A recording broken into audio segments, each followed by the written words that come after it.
What is up, my YM friends? Yes, youth ministry friends, we're really excited to be here today for Ways to Grow a Flourishing Youth Ministry. I know it's a lot. It's too many words, but to be a lot, you had to bring a lot. So I brought two of my friends to help you grow today. So give it up for Chad and Amanda. Yay! We're hanging out in the studio today, which is really nice. This is like the other side of the room, which is kind of fun. We're going to see it from a different angle today. But we're going to play with some of the things that might be helpful to your ministry. So you can play along with us at home. We're going to ask some big questions today. Big questions that matter. I mean, important questions that matter for youth ministry. We're going to find out how right Amanda, Chad, and I could be. But we want to see if you're right, too. So as we talk about ways to grow, we're going to ask some questions that might be stunting the growth of your ministry. Okay. And so, case in point, we're here to start. But the first question is, what is the best summer movie? What is the best summer movie? Drop your answer in the chat. We're going to write it on the whiteboard and we'll see. What is your best What is the best summer movie? Summer movie. Like, it's summertime, baby. It's hot. What are you watching either outdoors or with the fam? Maybe it's a drive-in movie for you. Like, what is the best summer movie? Are you so ready for this? Yeah. All right. Lock in your answers. Drop them in the chat. Here we go. Chad Higgins, are you ready? 3, 2, 1. Flip them. Wait, what? Sandlot? Oh, I went a different direction. Sandlot's a good one. I just watched it for the first time. First time ever? This summer was my first. Sandlot. This is the movie of the summer. What did you write? I 100% I know what you did last summer.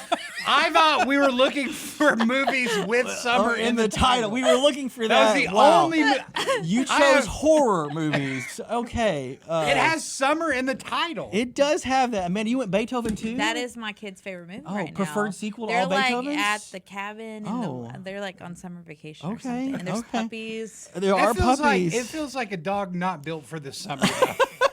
That's a lot of hair. Okay. I mean, What did you put? Sandlot? Sandlot. There's people in the chat that are saying Sandlot's I didn't know correct. that we were feels just good. Yeah, I thank didn't know you, we Jamie. were choosing Yeah, movies that No. felt good in the That is summer. a good Okay, movie. it's a good. It's the end of summer, so we're here doing this webinar at the end of summer because I think for a lot of folks in student ministry, this is one of the big questions of like, what is the next thing this season? Summer sometimes can feel a little bit on rails. We do the trips, we do the camps, we do the things.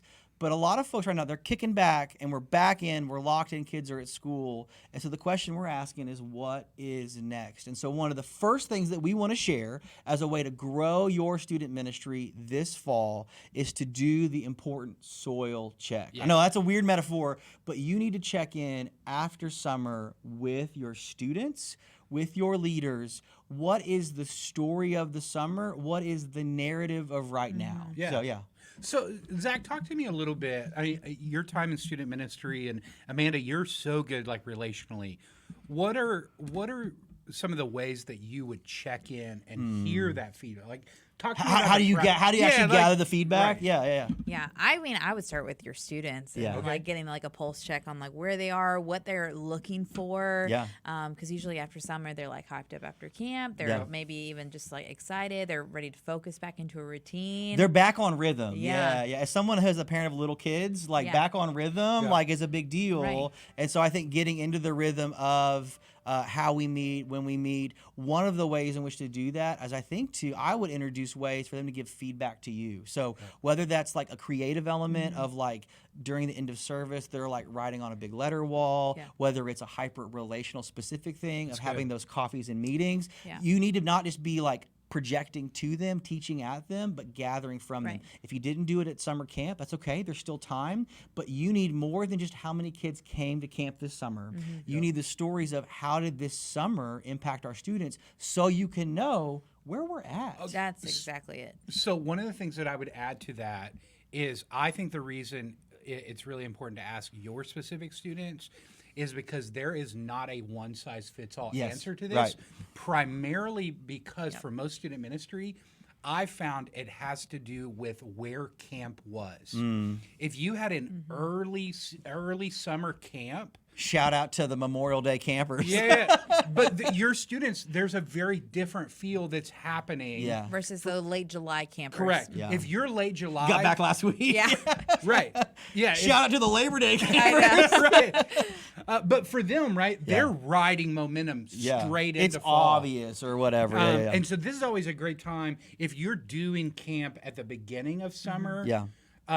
where are some of those more fringe students Yeah. at? Because they may already be at a place of like a little bit checking out, and so this could be a great opportunity to like re-engage. That's good. This is also where you're going to hear students say, okay, I really want to know more about how do I get my friends to be on Yes. board. Yeah. Or, hey, I feel after this summer, I feel like a call to ministry. Or, hey, I really want to be discipled and deepen my faith. And so getting that feedback, you're going to say, okay, going into fall, I have a clear direction on where my students are, so I know where I want to go. This may actually direct your teaching plan come November. This may set your theme for D-Now. The thing that I love that this can do more than what numbers can tell is it may give you insight to the quiet student that was there every week that you're unsure of how. Like, there are students in your ministry that are in and out, and we get frustrated because they're busy, they're involved, they're doing. Some of those are probably also louder students because they're just doing a lot. They're exuberant. But the students that's there every week that's quiet, do you know the story? How much is being absorbed? How much is being taken in? Where are they at? And it's the same for your volunteers. We talked about in our earlier webinar at the beginning of the summer, hopefully there was a rest week or two for them, but the check-in with them, more than just is attendance up or is attendance down, how are your people doing? And so that's the big key question that we want to leave you with.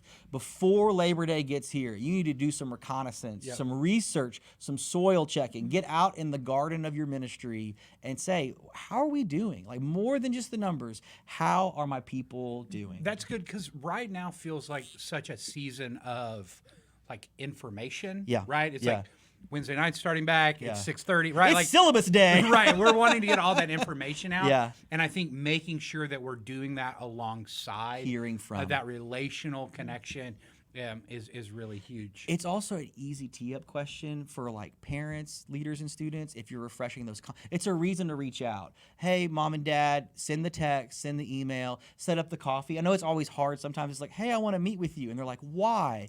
I just want to hear how y'all are doing at the end of summer. It is an easy setup for those that you either have seen or haven't seen in the last few weeks. So, That's so good. I would really encourage you to go after the ones that you have not seen too.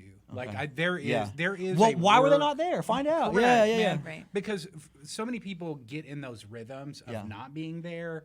Man, that relational connection.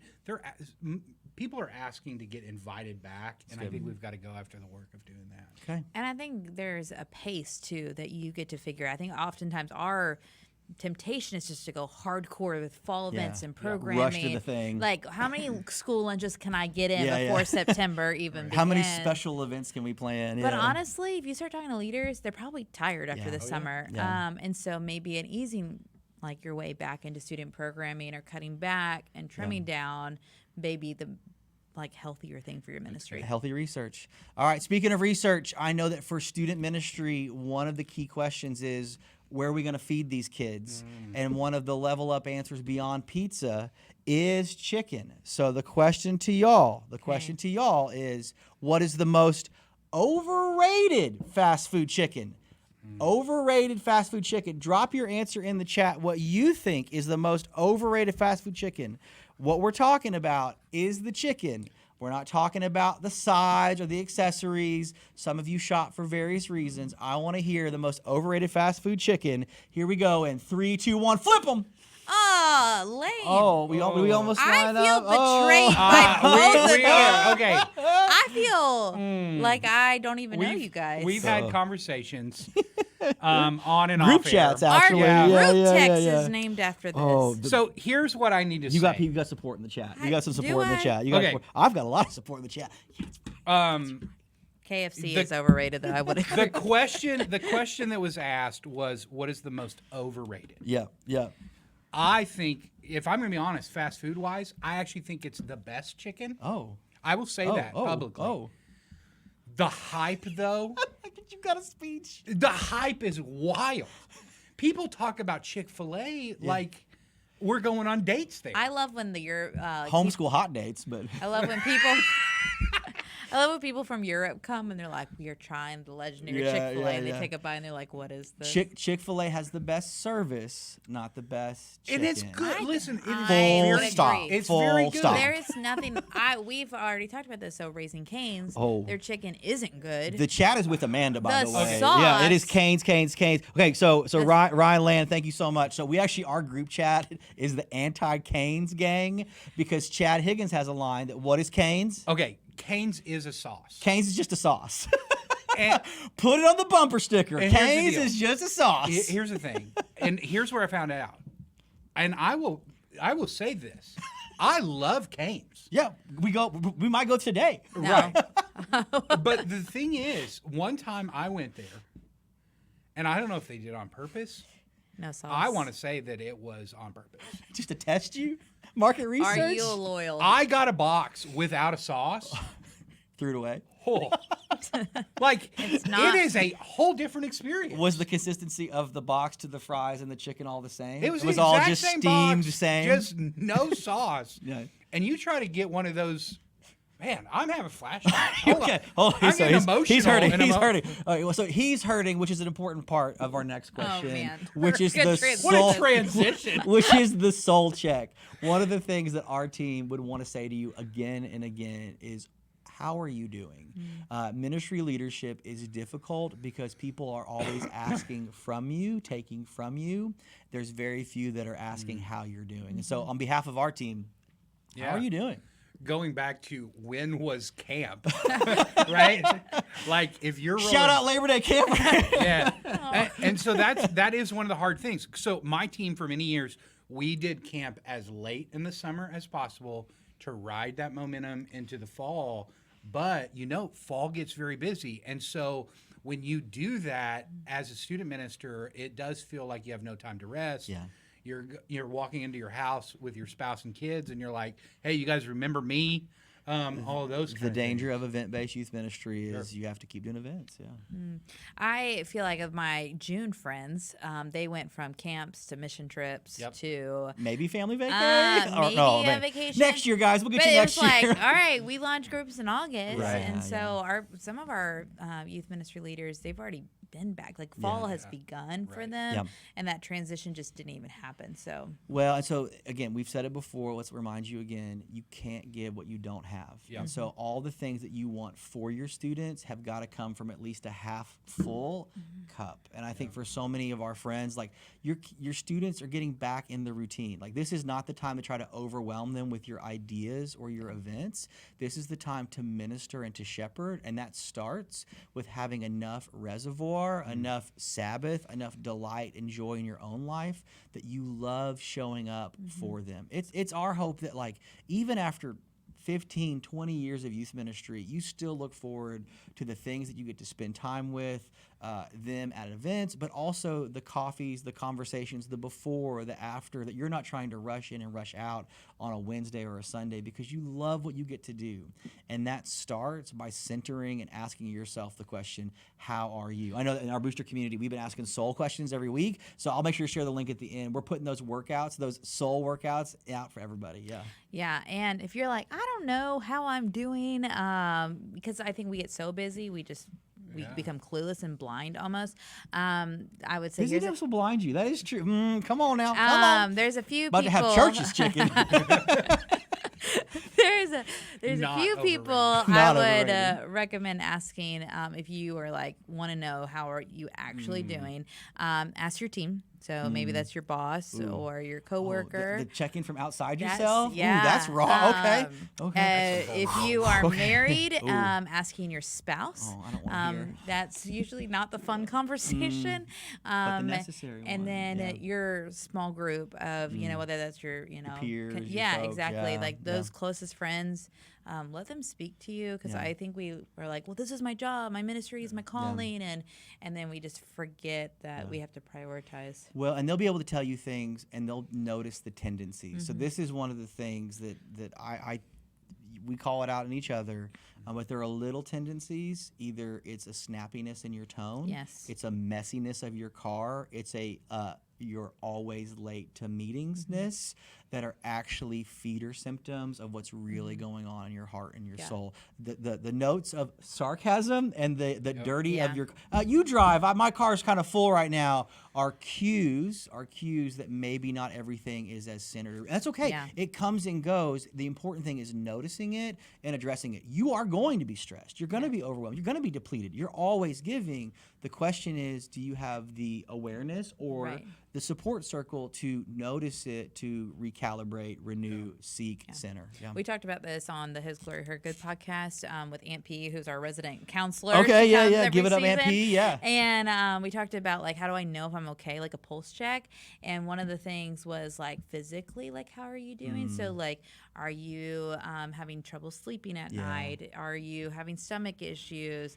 Are you opting for Taco Bell 5 times a week? Right. Yeah. So those are some physical symptoms that you can kind of evaluate where you're at.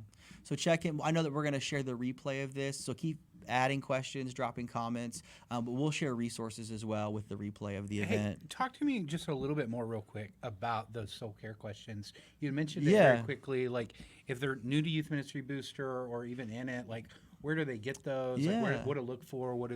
So for folks that are members in the YMB community, it's part of our monthly mastermind meetings and appointments that you can actually sign up with a live person and talk through some of those things, ask some of those questions. But for everybody inside the free network, we put out every Monday kind of some like check-in things to do. And one of the things to do is a kind of a soul care check-in, kind of a lens through different questions that ask, how are you? So there's stuff about like how to connect with parents this week or how to build up your leaders, or maybe some like work projects that aren't just Sunday, Wednesday stuff, but a key element of that weekly workout. It's working, workout is silly, but it's helpful in that it's a chance to pause and be reminded for your own self, own worth. Yeah. Can I say 2 more things? Yeah. Okay. So one, if you're not doing good, if you're like, you answer this question, you're like, actually, life's not good. Talk to your people about what are the next steps. Like, is it rest that you need? Is it support you need? Is it counseling that you need? Like, you can't just say, well, I'm not doing great. Well, we're going to keep moving forward. It's just, I guess we'll figure it out later. I know. Yeah. But like, be willing to do the work. Yeah. Because you don't just wake up one day and you're like, oh yeah, I'm all of a sudden great. You gotta work the work back. Yeah, 100%. That renewal is the redoing. And it's not fun, but man, the work is worth it. And then my second thing is that's a question to ask somebody else. So if you know another youth leader, they may not be asking themselves that question. So if you know them, text them right now and say, ask them. Hey, how are you? Like, how are you? Yeah. Again, it's a gift that we can give each other, and I think it's important that we don't stop ministering to one another, because nobody understands youth ministry better than other youth ministry leaders. So true. Well, it wouldn't be a youth ministry webinar if we didn't have a question about pizza. So, third Flipboard question, play along at home. Is fruit on pizza disrespectful? Is fruit on pizza disrespectful? I want to hear it. I feel like people have strong opinions. I know y'all have ordered 1,000 pizzas in your lifetime. What is the correct answer? Is fruit on pizza disrespectful? 3, 2, 1, flip them. No. What do you Depends. I put usually. Wait, Usually. We have all the range. Well, Hold on. Let's go from least committal to most. So depends. What does that mean? I think that situational. Like how you put it on there? I would say she put that pineapple on aggressively. We were in Hawaii, so it's fine. Yeah. That's true, though. It's the kind of pizza who's making it. And where you have it? Is it canned pineapple? Is it fresh pineapple? Okay. Well, if we're eating fresh pineapple, why are we also eating pizza? Yeah. Peaches are okay. Whoa, hold on. Peaches? Okay. I'm getting like a lightheaded. fresh. Yeah, Peaches? with I've never even had burrata that. cheese. Oh, I have had that. No, we had pears. We had pears. Pears and cheese on pizza. Yeah. It's a confusing cobbler for sure. Tomatoes are fruit too, technically. So I put usually, because I know somebody in the chat's going to call us out for, well, tomatoes actually a fruit. I don't think I don't think fruit on pizza is appropriate, but disrespectful. I mean, there's so many other places you could put fruit. Like if you have a lot of fruit, you have an excess of fruit, and you want it hot, just eat cobbler, eat pie. If you just want hot fruit, there's other things you can do with it. It's the sweetness. That's what you get. Save it for dessert, Like, you're making it sound like Domino's ended up with like an overstock of fruit, and they're like, "Where are we gonna put this?" Yep. And then like Kevin in the back's like, "I got an idea." Heat it up, and people ordered it, and now they're locked in, right? Like this is how traditions in ministry form. I'm sorry if your name's Kevin. I do not think ever. Wait, You said, is it disrespectful? Yeah. No. I don't think it is. Oh. One, I do not. We got a lot of yeses in the chat, though. The fruit did not have that intention. Oh. Like, it was not trying to be angry or mean to anyone. Someone did make a good point about the fruit pizza, which is the cream cheese icing. And Like a dessert fruit, pizza. Like a dessert pizza. Oh, okay. And does that even? I see some folks are giving comments that just do the hot honey instead. So if you want the sweetness, do the honey because honey never goes bad. There you go. Yeah, I just feel like those. You're not. I need you to take a stand. You know what I mean? I need to eat with folks with a little bit more conviction. Nah, man, this is a seminary paper, and I have submitted the correct answer. I know where my professor. I'll take my B+ and leave. Thank you. All right. The next real point for us, though, and this is really critical. I do think there is a threshold and window for this, and that is working the follow-up from summer to fall. Yeah. Like this is a key moment to do the connectional, relational discipleship work. Like there is a special time that happens from August 1 to October 1. Put time frame on it. That like this is more than the next big event, more than the next big thing. I would work with a spreadsheet and name of students in hand. What do they need next? Do they need more study, more service, more leadership? Like you should have an idea of a next step for each of your students in so much as you can. Have them set up for whatever is kind of the next step for them. You know them best. You've collected the stories. You know where the ministry's going. You can help shape it. Work the follow-up. More than just the new believers, you should definitely do. More than just the new guest, you should definitely plug in. But for each and every of your students, as much as you can, what is the next step of their faith journey for them? Yep. Follow up. If we're going to talk about actual growth, I think so often many of the ministers that I talk to that are wanting and hoping to see their student ministry grow just focus on how to make the internal thing better. Yeah. Right? It's like, okay, so I need a better band or all these kind of things, a cooler series on Wednesday night. The students that are not there do not know the improvements that have happened. And so, we got new stools? Right. Well, I'll be there. Man, the woofers. Yeah. And so follow up. One of the things that I always talk a lot about when we're really looking at numerical growth is daisy chaining things. So out of your summer every year, you want to be talking about a fall small group, kickoff launch, those kind of things, and intentionally helping students get plugged into small groups. Those are awkward. We need to admit it, and we need to start saying it out loud instead of just thinking, they know the date, they know the time, surely they're going to come. Yeah. And so They had the information. helping them know, I'm going to know other students there that I met at camp. Yeah. I'm going to already know some of these leaders, getting them known. Those are big things that we can help make those students that are not plugged in more connected. The thing that I would talk about also, especially in student ministry, with the phone follow-up, it may feel awkward to call a middle school or high school student or even text if you don't know them that well.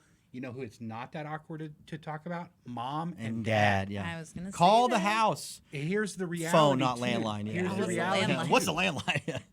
If we're talking about students that are under 16, they don't drive anyway. Right. And so They weren't going to decide actually. Right. Yeah. And so talking to mom and dad, inviting mom and dad, helping mom and dad know this is going to be the adult leaders that are going to be leading the small group for your student this year, and helping them have that like peace of mind. We're talking about security, those kind of things that can really help a family feel connected. Yeah. And even beyond inviting their student to Wednesday night, many of these students that we meet at camp, their parents may not be connected anywhere. Yeah. Right. This is a great opportunity for you to make the relational connection between those parents and your adult ministry in your church. Yep. That's good.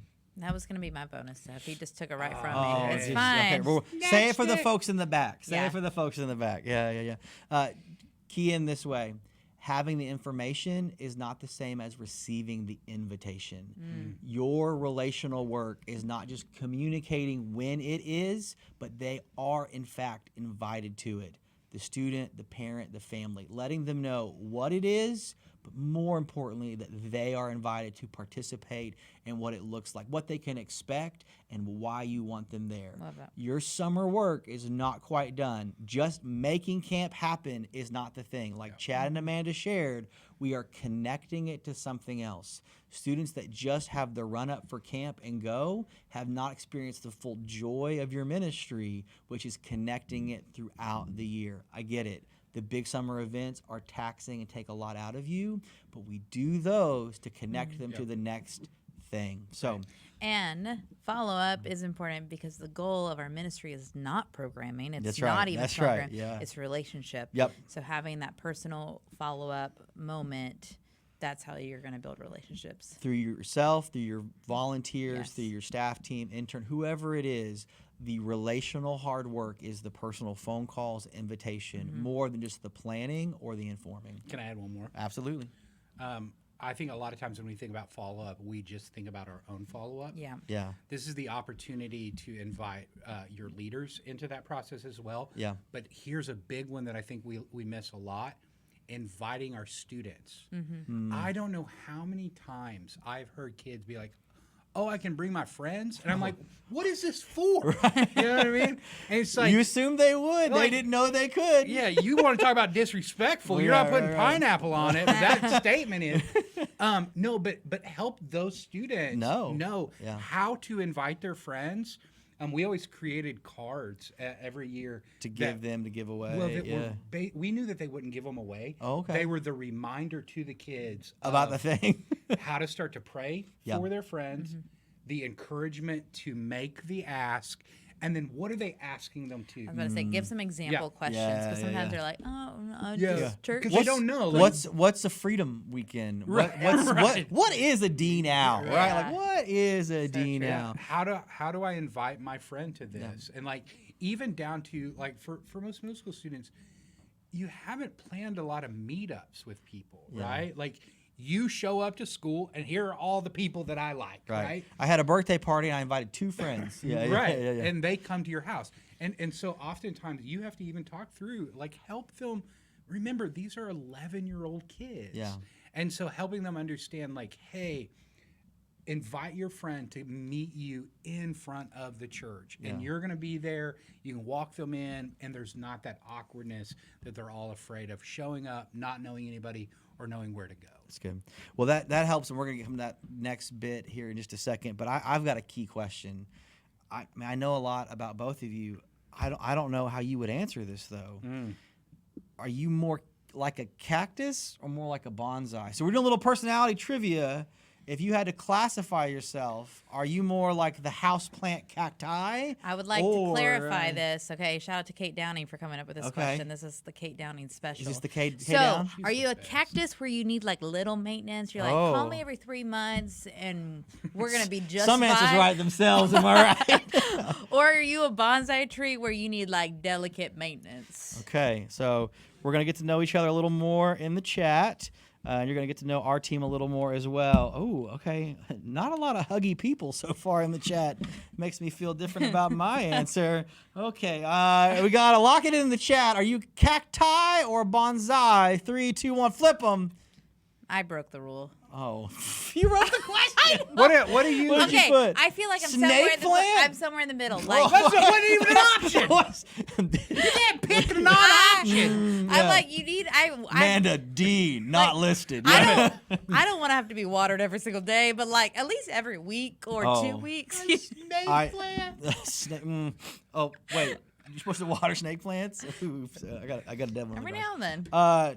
No? Cactus for you? I am not Oh, surprised by bro. either. One of these. Hold on. Which would you said about me? I feel like I'm the most cactus. Yeah. Oh, yeah. Chad has a rule. If he hasn't heard from you, he assumes that your life has been on the same path since you last talked. If we're friends out there and I haven't talked to you in a year and a half, you're probably doing we're good. You're probably good. Well, Yeah. actually, you know what? Nothing's changed that you need to know. Yeah. I Yeah. haven't called because nothing got worse. Right. Yeah. If things happen, I'll reach out. No. I need you to know that. Hey, if you want to send me a text right now, that actually Every morning that I have to that would tell be Zach that would that be we're better still than lunch. friends. I I know. just I yeah, was I like, just don't y'all have an everyday phone call? I'm still doing good, right? For Yeah, me still to doing tell good. Zach that yeah. we're still friends. Yeah, if I you still love you. see me at a conference, or you just like have a quiet moment, you could just send a text to me that, hey, still thinking of you and you're doing all right. That's better than food. It's better than that's candy to me. And again, and not in like an aggrandizing. You don't have to say a lot. I just like to know that you haven't forgotten me. I ran into a cactus when I was a child. I did, flying a kite. I was trying to get it up off the ground, like full running, and then turned, wham, like straight into it. By the way, if you ever run into a cactus, Tips. You got life for tips? survival. lukewarm bath. Oh, Start to- really opens the pores. yeah, it's an exfoliating. Epsom salts. We are Epsom spiraling salt. real That's okay. quickly.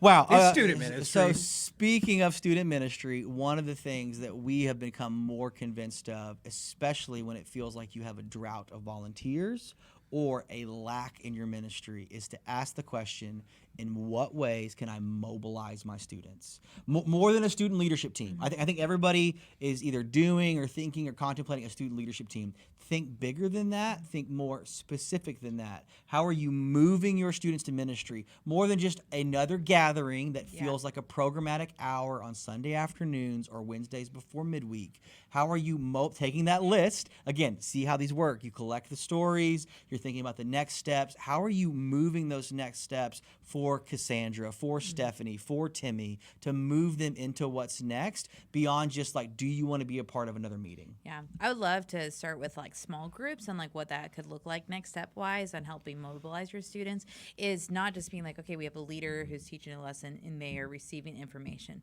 but what would be the wins inside that small group? So some examples could be there's a student who really loves to read scripture. So they're like your designated, like I'm going to help everybody else find it in the Bible. Yeah. Other things are people who are going to be willing to like answer questions when it gets awkward and silent. Like A plant? Like, a I got you. Like, I got you. yeah, like, or, you know, hey, I'm going to ask this question ahead of time. You think on it. Another one is like, some of my girls love to bring snacks. Like, they love to be the snack girl. So bringing snacks. Becky's got snacks. I know. Yeah. The other one is like Did you know TJ Maxx sells snacks now? Yes. TJ Maxx They snacks? they sell snacks. I just learned, and my world has that been is like shifted. my mother-in-law's only place she gets snacks. TJ is Maxx TJ snacks. Maxx. I'm here. I'm a snackinista. I'm here for it. Yeah. The bonsai. I will say that for my discipleship group that I did with my senior girls last year, I was always like, okay, hours up, I got to go. You know, school's out, we're done. And one of my girls just took it upon herself to record per request and to text them out to the group. And that was like, great. and it was not like we had no meeting about There's it. no formal or, student team for that. That's just good, faithful participation. And so finding those students and giving them those responsibilities and switching it up and, hey, this week you're going to teach the lesson. I think those are just really easy ways to mobilize your students in a practical way. Well, and I think it pushes on. I want to challenge and push back on our folks. It helps us think beyond just the programmatic stuff. I think most folks when they do student leadership imagine parts of their job that other people could do as almost like this kind of intern structure. Imagine mobilizing students as becoming more faithful. That might be hospitality or prayer. It might even be like you have students that are like your go-to team for if someone needs prayer phone calls or visits at home. Like think through the ways of like faithful service that aren't just tied to events or programmatic stuff.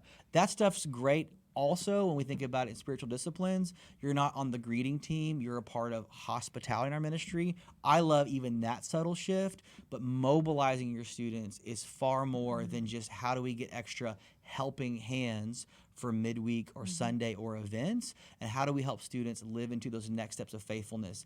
If this feels like a little bit of a roadblock for you, then I would take some of that soul care time to map out the ways in which faith produces a kind of fruitfulness in your life.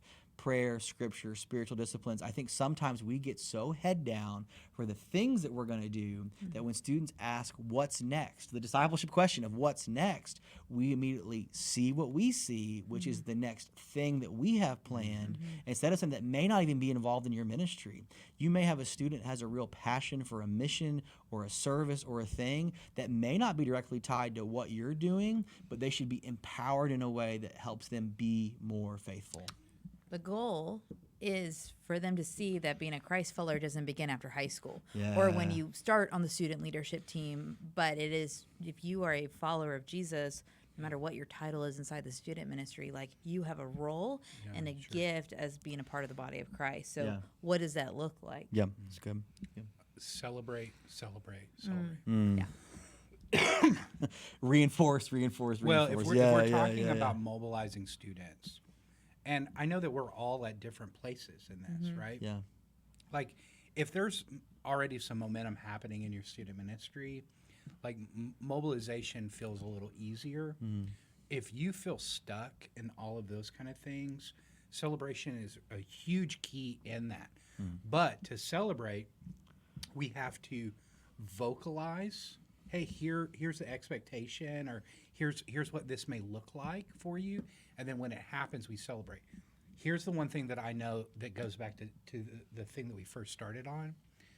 Oftentimes, if we don't know what to celebrate, there's actually a breakdown of hearing stories and feedback. Yeah. We can become so isolated and programmatic that we're not even hearing what is actually happening in the lives and in the faith of students.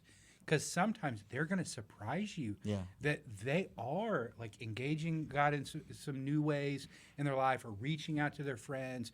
And those are things that we can both privately encourage and celebrate with a student, but then also celebrate as a group the things that God is doing inside of your student ministry and inside of your community that reinforces those behaviors, but then it also creates a culture and an atmosphere that we're in this thing together. Love it. Yeah, it's good. Growing and learning together. Again, this is that season. They're back in routine and rhythm, so they're asking what's on their plate every day, and faithfully they're asking what's next for them. Students are always getting older. It's a thing they always do. And so they're always going to be asking, what are the next steps? This may not be the same next step for all of your students, but I would hope in your office, in your prayer time, that you have the things that you would hope and desire for your students, and being able to look, pastor, minister to each one of them what their next step might be. So in a big list, but in a specific way, could you do that ministry? Last question. It's a Nashville one coming from our new Florida resident from Nashville. It's a music question. So for folks in the chat or for my friends around the table, it's a highly personal preference question. Post Malone, stay country, yay or nay? How do we feel about Posty's recent move to country music or not? If you didn't know he made the shift, he has. Wow, we are and divided it is on the delightful. chat. Wow, back and forth. Oh, yeah. What do we think? Okay. Okay. Let's Right. go one at a time. One at a time. All right. 3, 2, 1. Amanda I'm says, very much "Yay!" for it. Oh, okay. I mean, the new album. It's pretty delightful. Yeah, tasty, as the kids say. All right, Zach. I'm gonna say yeehaw. Oh, I'm so here for it. I'm here. You for guys it. are both in. Here for it. I mean, I like it. It's Have you listened to the new album, Chad, before you vote? I'm just gonna say, my mailman. I had no idea. Wow. He's now singing country He's music. doing are the about to go on a thing. road trip today. Oh, we have this a whole album afternoon, to and listen we to. are Yes, listening to yes. the album. Okay. I like in the chat. The new album is fire. Go to another country. Oh, that's just hateful. Yay or nay? Really nice. Yeah. All right. One more piece of advice or insight for this fall season to help you keep growing, and that's to stay consistent. It's the hardest one. That's why it's the last reminder. Summer's not easy, but it's easy to know what to do because the big buckets are there in front of you. It is hard to stay consistent when a lot of weeks look the same. And so our encouragement is don't miss out on the joy of that. Yeah. That's good. The thing of staying consistent for me is always preemptive. Like, we talked a little bit about that, of like the soul care element. And I think that that's one of the big reasons of like being in community, connected, asking those questions is so important. This is a like a statement that we almost don't know that it happens until it all like, we've messed up. Yeah. Right. And we haven't been consistent. And so being able to be aware where we're at, both not just in the rhythm of the events, because I don't think that's what you're saying, and being consistent. For me, so much of this starts at like a spiritual level. Yeah. Of like, man, where is my heart? Where is my mind? As I'm running into a busyness and busy season, if we're wanting our students to be, motivated and all of these kind of things, what is the Remember the Titans? Action reflects leadership, captain. Yeah. And that is so true, right? It's like, where are you living out and living into what you hope your students are going to be doing? That's good. Yeah, going to the fall is easy to say. We have our bucket list of activities we're going to do, and we check them off one at a time. And the reality is that the follow-up, the soul care, the soil check, those are things we do over and over again. And those are the things that actually build momentum. Right. More than any one big event, doing those things consistently, faithfully. Those are the things that actually move us towards the excitement and the momentum of what's happening. Friends, thanks for being with us today. We just wanted to share one more thing with you. I know that for folks that registered, we're going to give away a membership to Youth Ministry Booster. But this season, it's our hope that in the reminder to stay consistent and stay faithful, you'd have the right peer group to remind you of the things, to share the stories, to celebrate with you, and encourage you along the way. So you can check that out at youthministrybooster.com. Connect more with us. We are excited for this season to put you in a group that would be supportive in a similar context as you, where you're serving, how you're serving, but also give you the reminders, the tools, and the happenings to help do ministry in a faithful and flourishing way. So until next time, we'll see you then. I've been Zach. This has been Chad. And Amanda. And we'll see you soon. Thank you, Amanda, Zach, and Chad. At the close of today's webinar, you'll see a short survey. It would mean so much to our team if you could take the time to send us your feedback on today's topic and any future webinars you would like to see from Lifeway. If you want to learn more about Youth Ministry Booster, visit youthministrybooster.com or scan the QR code on your screen. On October 3rd, our Next Gen team will be back in the studio hosting a webinar on equipping the parents in your church for at-home discipleship.